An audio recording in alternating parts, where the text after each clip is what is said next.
So who's this guy sitting next to Pigeons?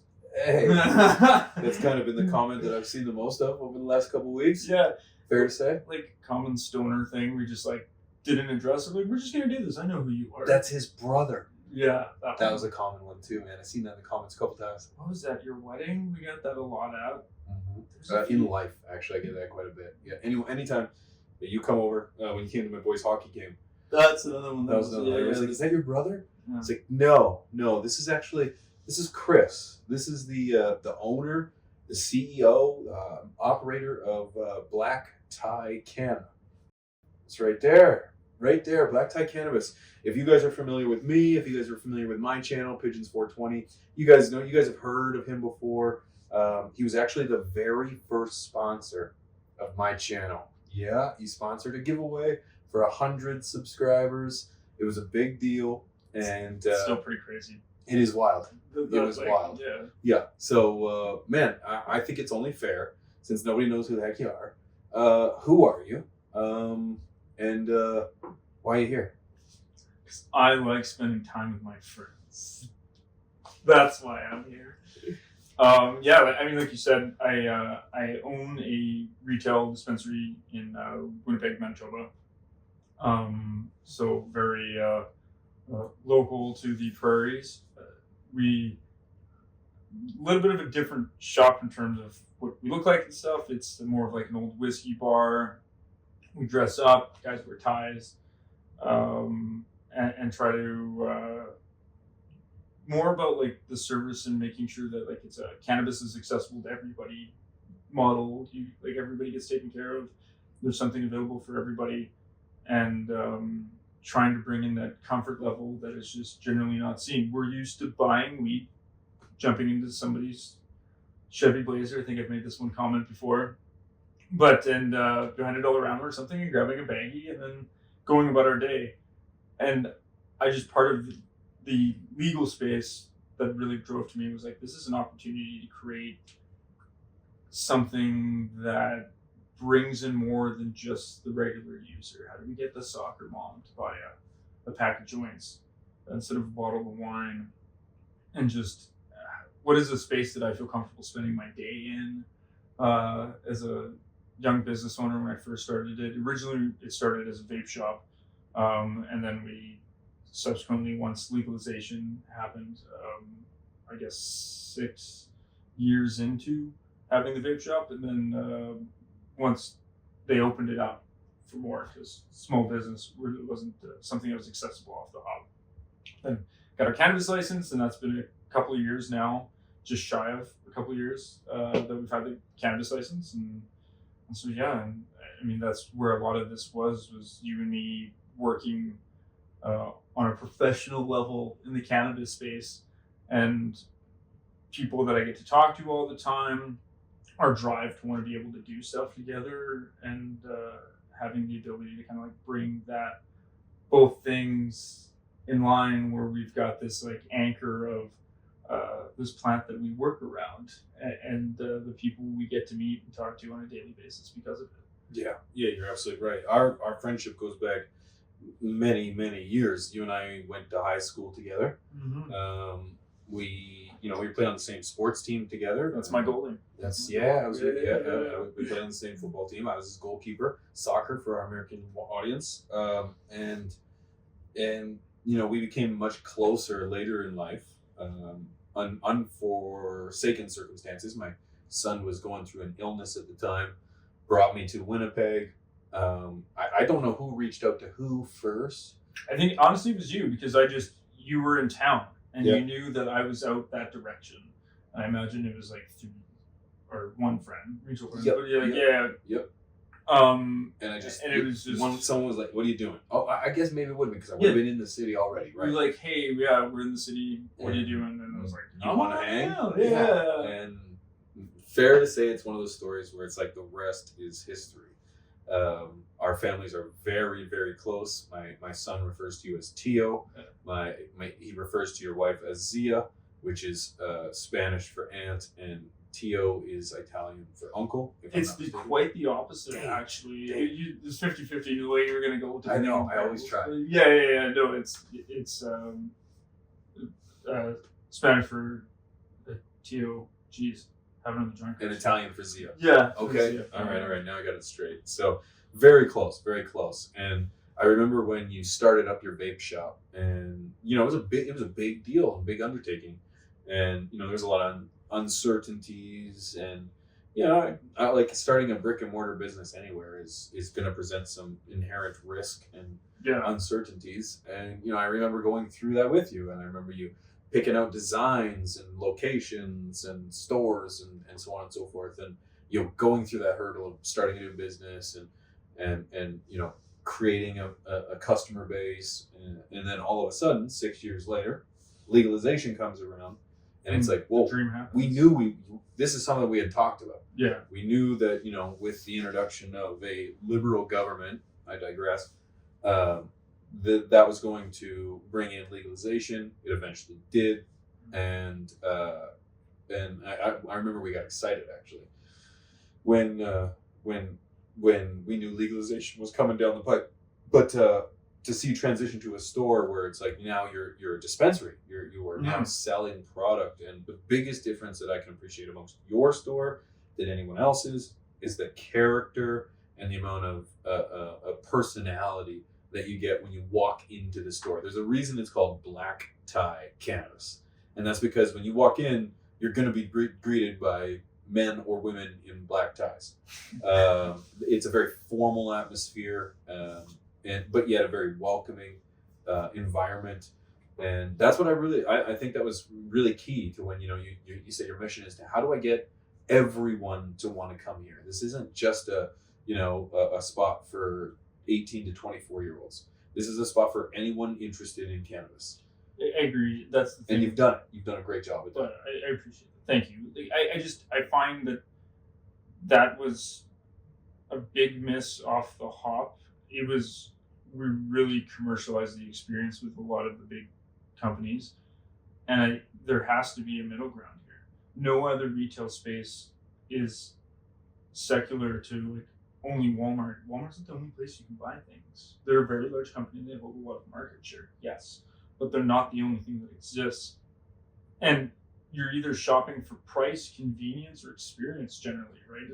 And we're buying it off of Amazon because it's cheap and convenient, or we're going to the place because we like the experience, or the special product, what have you, that you can deal with in a situation like that. And working towards just being respectful of that, with the fact that like, how am I making sure that I'm valuing my guests' time at our shop and treating them like guests every time they're around, how we build out that bit of community, and a lot of it is like the decor stuff that you talked about. It was just, when I did the vape shop, it was because it equated to the dream I had for building out some form of retail dispensary.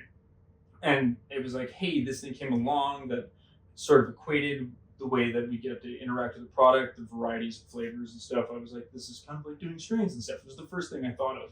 And that was the reason, one of the reasons I got into the space in the first place, was just, I had the idea and I'm like, hey, I think I can hybrid this and make this work. And then again, like you said, as soon as the ability to get a license came around, it was like, okay, now I have to, the opportunity's here. I have the place, I have everything. And, like we just have to deal with the pivot part and going through all the red tape.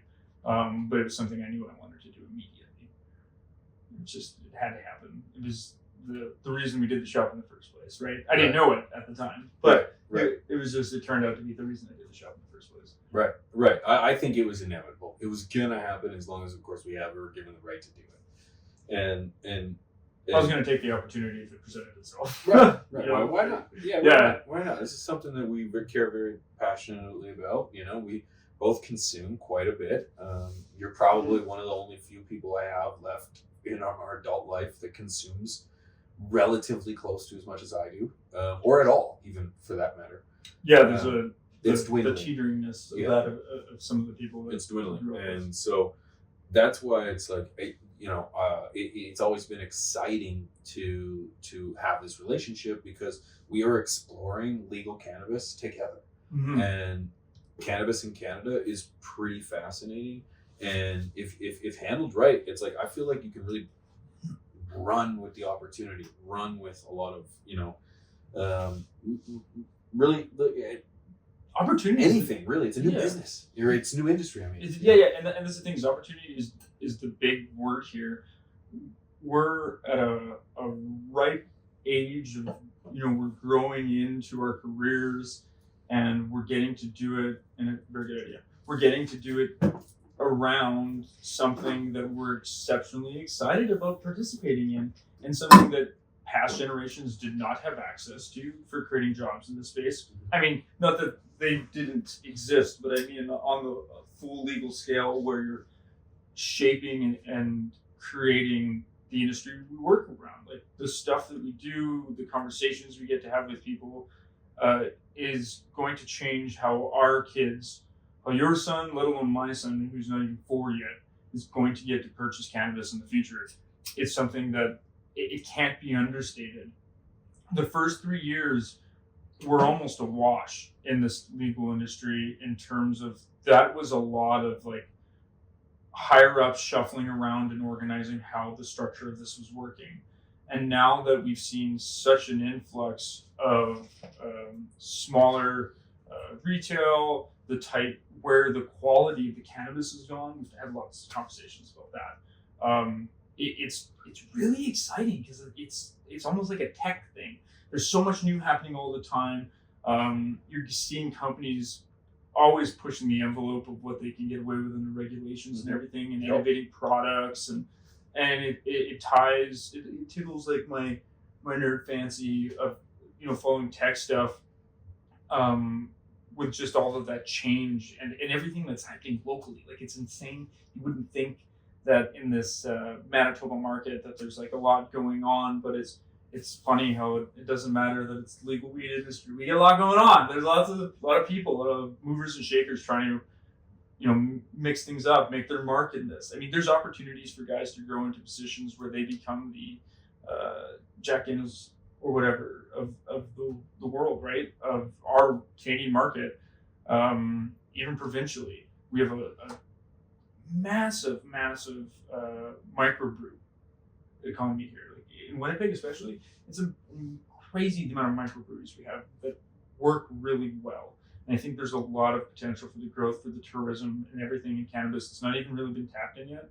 And it's like that's what's exciting because we just get to be around for it. And then now we're really trying to be around for it and get to talk to the people that are making a lot of these decisions and moves outside of me and my old little shop. You're right. And talk about me and my little shop.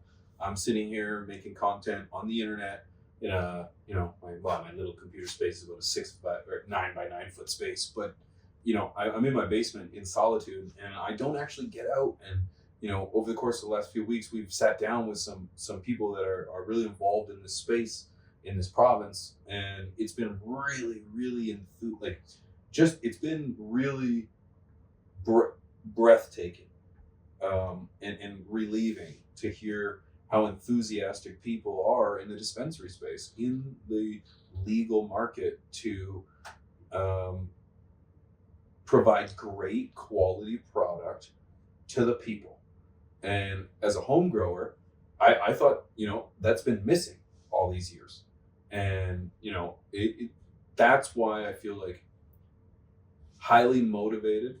And this whole operation that we got going over is really important and really relevant because as my audience, primarily home growers, and myself included, I have no idea really. Forget about how the legal market's being run, but the people running it, I have no idea who the people are in it. I don't know what their intentions are or their where their passions lie, and so it's been really, really. It's been a relief to hear how excited people really are to not even just to provide great product, but to play the game that's there in front of them to play, because they understand that sure there's some regulations, there's going to be some hurdles, but like we're at the forefront of this. We're at the forefront of a legal industry, industry that's never been around before, and That's exciting. Yeah, That's really exciting. I think the drive with a lot of people um, have, getting to know more people that are like, let's say, on the rep side, and you're just working for, a company big enough that they've got their own grow productions, depending whatever they're working in, and you get guys like that. And I think about back when my Future Shop days, and you had like the Monster cable wrap or the Samsung wrap out, and you're just somebody who's got to be the voice for the brand and such. But the people that have the companies that, they're excited that they get to talk about this product, and that's the thing that exudes throughout the whole thing is there's so much of us that are just still pinching ourselves that this is the day job. This is real. Right, like the things you have to talk about all day are, like me on a retail side, the performing of like different strains and sizes and working those things out, like optimizing your menu and finding new offerings for people and trying to stay on top of these new things. And I always, as a small business, and you worry about with competition around you, and then you really start to see that there's a big difference in selection. We may be all ordering from the same type of, we've got the pool that we're all ordering from, but the decisions that get made on different menus at different shops, it's different priorities, right? Different things are going on at these different places. So it's fun to get to see how much of a variety that you get just in that right there. It still gets such a soul, and we're so far away. Like there's a lot of the commercialization of it, obviously, but it's still so far away from that because of the neighborhood shops and the way that growers are, the people that we've talked to that work even within this province, and just the passion that they have because they're excited for what their job is. It's working in wheat. Yeah. And they get to tell everybody and be excited about it. Right? It's not you only tell certain people. Yeah. Right? You don't have to just tell certain people. Right. You can scream it through to us. I'm a professional drug dealer. Yeah. It feels pretty amazing. Yeah. Professional pie. Right. Yeah. And I think over the course of this podcast, I really want to dive into and kind of tap into the people that make up the legal industry. We'd love to have the people that make up the legacy industry too, but a lot of them aren't really willing to show their face. And different conversations, different places. But I really want to have it because actually we just enjoyed something really good. That was Cambodia. I believe so. That was the Cambodian, and that was from Rogue Botanicals. Yes, and that was a really, really good. It was a leftover gift after our visit from John. Yeah. Shout out to John from Rogue. He did. Man, just the stuff they do is just different there. I mean, it's the most basic, but they just do it so well. I mean, you go land strains, and I know there's not a lot of attention to those, but it's done so well. There is more and more attention to the land races now because I feel like people are trying. The market's shifting like crazy. Because there's the general consumer. There's the you buy for a brand what's hot and all that other stuff and things that when people are moving through those things quickly, and the consumer is getting more and more educated, getting more and more mature. The sizes that they're buying and stuff, we're starting to see that increase because it's not about just like eighths all over the place anymore. They're like, I'm realizing what I like, and I'd like the deal of buying a half or buying an ounce, and that's starting to build up more and more and shift more in those directions.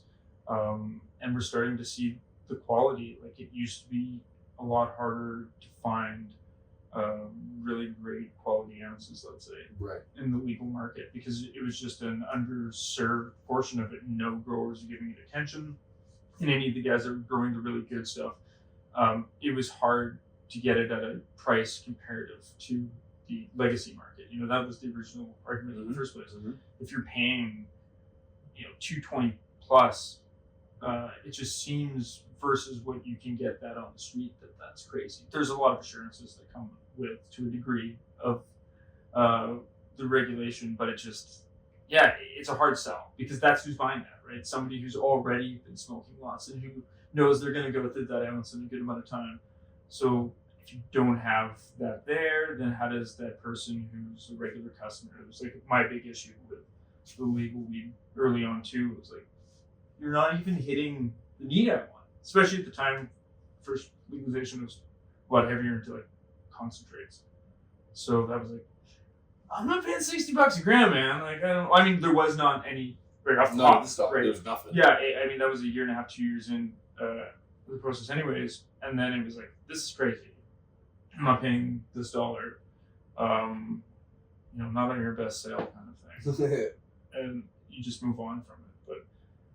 But it was just such a fun, and we have such a unique experience with that about getting to have this thing that we get to grow around it and watch how it grows and be at a time that we get to participate.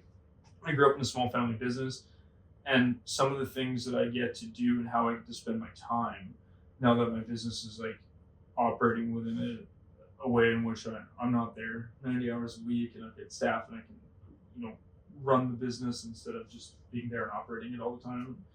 I can take calls at home. That's what the iPad's for, is doing these things, having conversations with reps, building these orders and relationships and being able to do that stuff remotely and having access to information that even before it changes it. And like, it's even hard for the generational understanding of the difference of how you can do this, especially on something like this, because we get to like spend time talking there. Right? Yeah, try to describe to someone like my father-in-law that I make money on the internet, post some videos about weed. Oh, it's the how our videos do is my dad's new obsession. So of what he spends his time, it's like every time he calls, saw the view count. It's you guys are up, so it's monitoring. Same as mine. Yeah, my father was the same way. Yeah, keeps a close tab. He's like, you've been at 98,600 subscribers for a while now. I was like, yeah. Yeah, they slow that down for me. Yeah. They make that difficult, but yeah. But highly motivated though. Have you seen that one? That's doing pretty good. Yeah. Off the hop. It's real good. Yeah. Oh, and man, I'm really excited because man, it's the first time that I can actually I have a place where I can sit for a podcast and hash out this whole industry, from the flower to the grow to the sale to the marketing, which is tough. Where we are in Canada, marketing this product is all pretty not difficult, but it presents some challenges. Yeah. You can't use celebrity endorsement. Your logo has to be so big on the label compared to the warning and yada yada. I really don't even know all the policies because I don't sell it. But there's a lot. And you have to put it in a bag that's impossible to open. So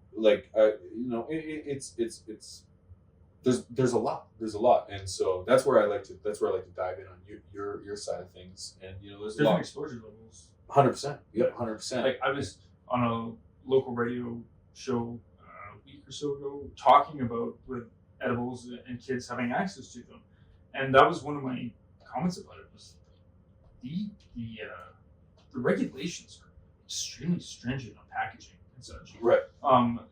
That is the common issue. And I told him, he's like, is this an issue? Do you see this lots? And I go, I honestly hear more feedback from customers of like elderly people who can't get into the packaging more than my kid got into this, right? Because if just like prescription pills, and I'd seen the study, and it was from 10 years ago now, out of the States, and it was looking at pediatric admissions in hospital. I think it was out of Chicago.